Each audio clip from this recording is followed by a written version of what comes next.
आकाश रे देखिबाकू मिलिबो दुर्लभ दृश्य। दीर्घ 800 वर्ष पर दुर्लभ दृश्य देखिबाकू पाइबे लोके।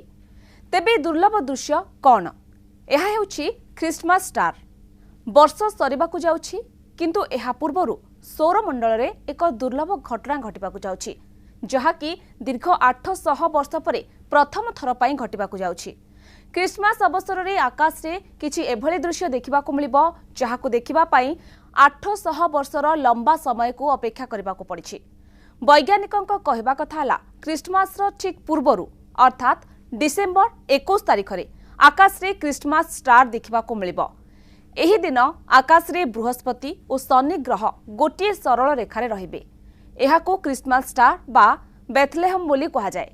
पाखापाखि 800 वर्ष पर्यंत एही दुईटी ग्रह पृथ्वीर एते निकट को परस्पर सह आसी नथिले।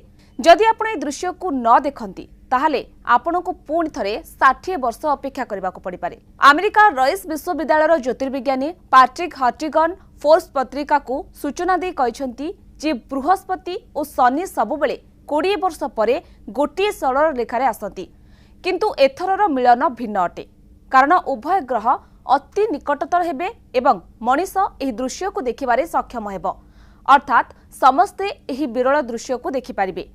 एहा पूर्वरु 1226 ख्रीष्टाब्द मार्च 4 तारिख रे एही दुईटी ग्रह पृथ्वीर निकटतर होइथिले। सेतेबेले मध्य लोकमाने एहाकू देखि पारथिले। तेबे उत्तर गोलार्ध रे डिसेंबर 21 रे सूर्योदय हेबार 45 मिनिट परे जदि खाली आखि किंबा टेलीस्कोप माध्यम रे आकाशर दक्षिण पश्चिम दिग को चाहिए ताहले क्रिसमस स्टार देखि पारिबे। एथरर एही दुर्लभ दृश्य जदि आपण देखि पारु नाहंती ताहले आगको 2080 मसिया रे एही दुर्लभ दृश्य पुणी थरे देखा जिवो।